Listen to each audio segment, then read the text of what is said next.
There's only one of me in all the world. I am one in a trillion.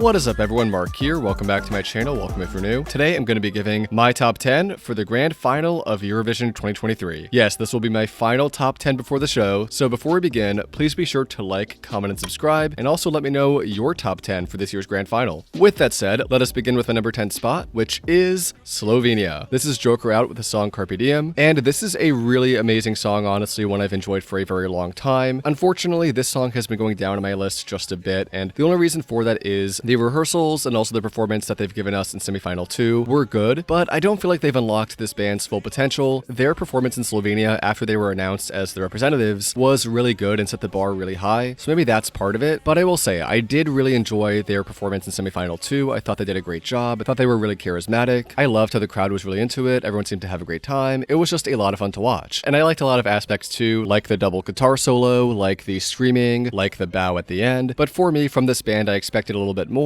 But because I love the song so much, and because I did enjoy a lot of aspects of that performance, and because I really do love this band, I had to keep them in my top 10. So for me, this entry gets a 9 out of 10. And also some of these other entries that we got, I just ended up being really impressed by, which really is the main reason why Slovenia is this low on my list. So with that said, let us move on to my number 9 spot, which is one of those entries that is totally new to my top 10, and this is Albania. This is Albina and Familja Kelmendi with the song Duje, and this is a song that simply deserves my top 10. That performance in semifinal 2 was amazing. Yes, maybe it didn't have the same big budget as a lot of these other entries, but they made the most of what they had. I mean, the staging, even without any fancy props or anything, was perfect. The use of LEDs was simple yet extremely effective, and they also had great vocals. I really had no complaints about this performance. I was so impressed by it. I think Albina is an amazing performer, and her family is really good too. I was overjoyed when I found out this qualified. I was not sure how well Albania was going to do, just because Albania NQ'd last year, and I wasn't sure if this song would be everybody's cup of tea. I mean, it is very traditional. It is very different. It's not like the one-size-fits-all kind of pop songs that we've been getting. However, the public really liked it. When they were the first ones to be called, I jumped out of my chair. I was like, this is amazing. I was so happy. Really, they deserved it. This was a 5-star performance. They did a great job. I will say I don't find it as strong as some of the other ones on this list, which is the only reason why it is at my number 9 spot, but I was still blown away. I mean, this was amazing. Albina was amazing. Her family was incredible. So for me, this song gets a 9 out of 10. Really pleased with this performance and just cannot wait to see them in the grand final. So with that said, let us move on to my number 8 spot,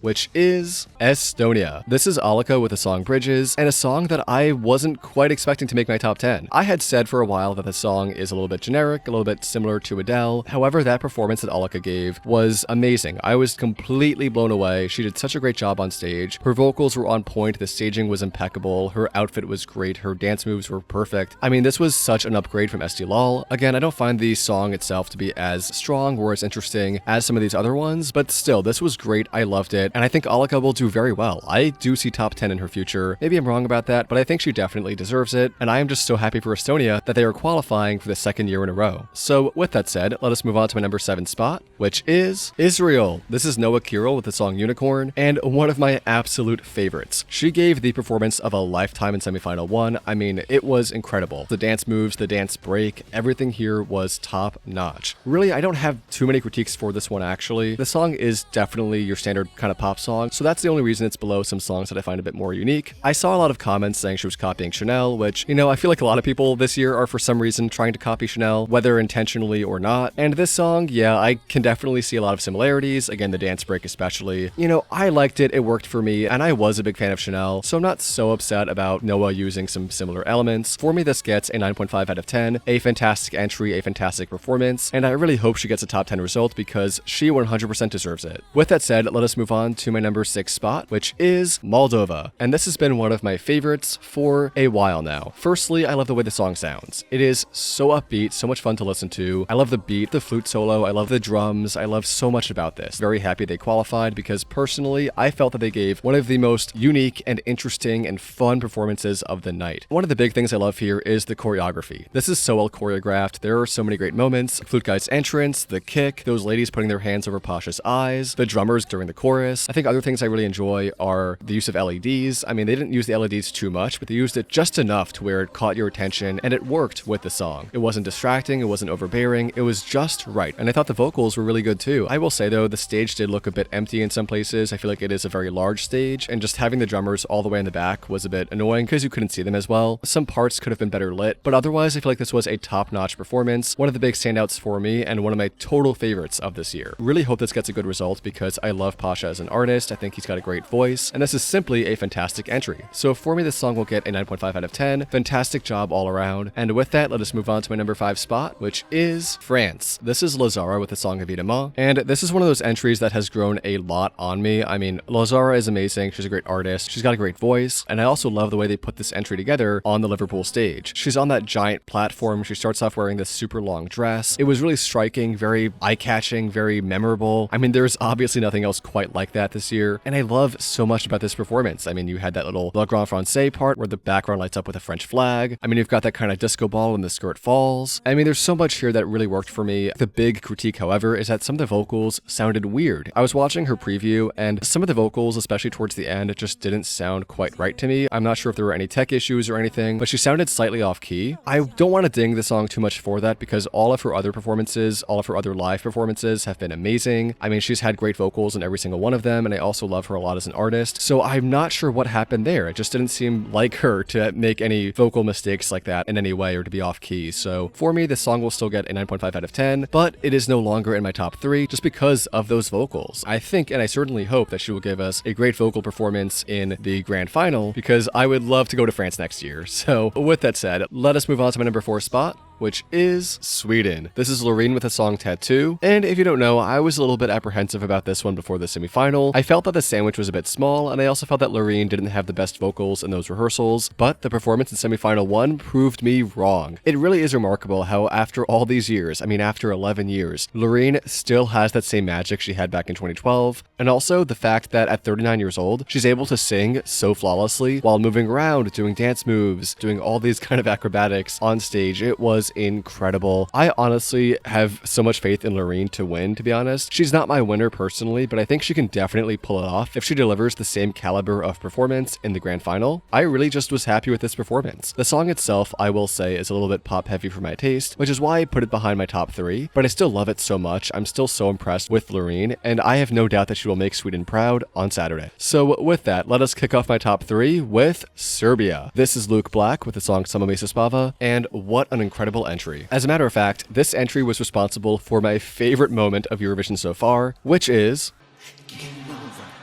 the crowd passed the vibe check. Luke Black, as per usual, was stunning on stage. I loved every single thing about this performance. This one just rises up above the rest because it is so unique, so fun, so powerful. I mean, his vocals were great, his performance was great, the choreography was great. For the second year in a row, Serbia is in my top 3, and I hope that trend continues because I'm loving the types of songs they're giving us. Both in Carpe and Sama Mi se spava are experimental, they are different, they are evocative, they are so outside the box, and have really interesting messages. I mean, I personally prefer in Carpe.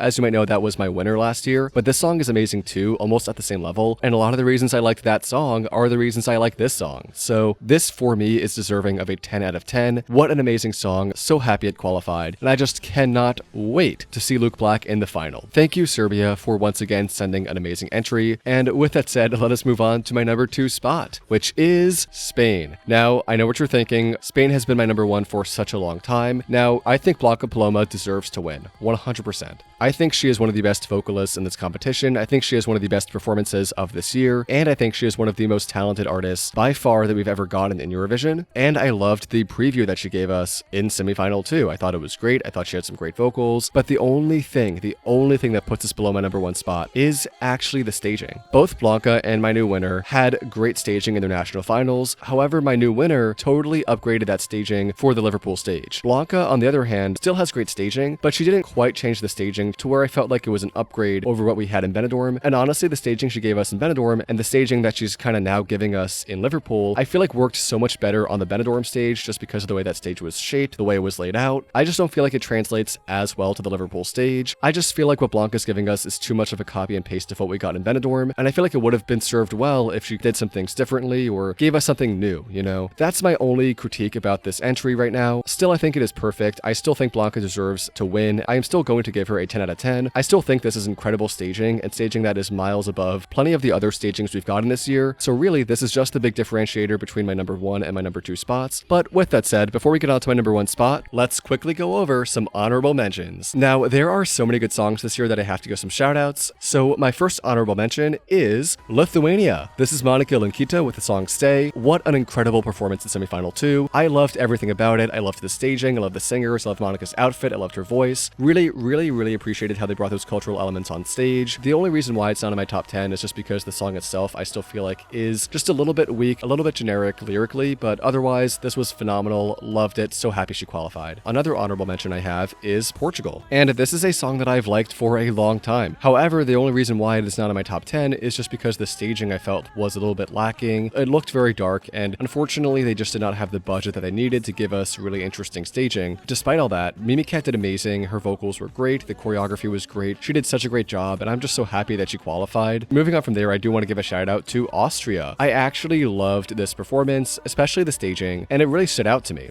However, I felt that the vocals were a little bit iffy in places, especially towards the end of the song. Towards the end, there were some moments where I was just not really impressed with the vocals, and I feel like they could still do some work to make it sound a bit better, but otherwise, this was great. Loved it. Now, before we move on to my number 1 spot, I also do want to give a shout out to Armenia. I can already see the comments. Armenia has a great song this year. I think Brunette is a great artist. The only thing is, I just didn't really click with this performance. I liked the use of that kind of panel thing she was on. I thought it looked cool, but as the performance went along, I just didn't feel like it was utilized to its fullest potential, and I also was not a big fan of that dance break. I feel like the dance break just came at a weird time. It was very awkward. There was also so much mist that I couldn't even see Brunette during half of it, and it just hurt my overall impression of this entry. However, I still think Brunette is amazing. I just hope that they fix some of these issues, especially pertaining to the dance break, before the grand final, because if so, this can get top 10. Not bad at all, but just for me, this performance was not my cup of tea. With that said, let us move on to my number 1 spot, my current winner and my new winner for Eurovision 2023, and it's crazy, it's party, it's Finland. This is Kadia with the song Cha Cha Cha, and my personal favorite of this year, and one of my favorite performances in all of Eurovision history. Kadia's performance in semifinal 1 was so dynamic, so unique, so out there, just everything worked about it. I loved that it was a total upgrade from what we got in UMK, and that's again the only reason why it is above Blanca Paloma's Ea Ea, you know, since Blanca gave us staging that was very similar to the one in Benidorm, almost copy and paste, just about copy and paste. Kadia took a lot of the concepts that we got in UMK and really built upon that, really upgraded it, totally overhauled it for the Eurovision stage. It was incredible, and I gotta say, this song is so catchy. I've had it stuck in my head all week. Watching it on Tuesday made me fall in love with it all over again, and I am just so happy that he made it to the final because I think this can win. I will say I definitely think Sweden has a super good chance to win. Of course, it is first in the odds and has been for a while, but I really think Kadia is giving us something special this year, and a lot of people seem to love this too, even if it's not everyone's winner. Everyone I talk to, even my friends, family, like everybody loves this song, and there's a reason for that. Kadia, in addition to being a great performer, is super charismatic, and his personality shines on stage. I mean, this performance could not have come from anyone but Kadia. Really just so impressed with everything he gave us. Of course, I love that giant box, I love the silhouette, I love the dancers, I love the way the stage changes colors and becomes all rainbow at the end. It is just everything I could have asked for and more, and for me, we'll get a 10 out of 10. Love it, love Kadia, and really cannot wait to go to Finland next year. I mean, hopefully, of course. So with all that, that has been my list of my top 10 songs before the grand final. Let me know your top 10 down below, and also please do let me know if you agree, disagree with this video. Really, let's start a discussion in the comments. I really want to hear what you all have to say. And with all that said, thank you all so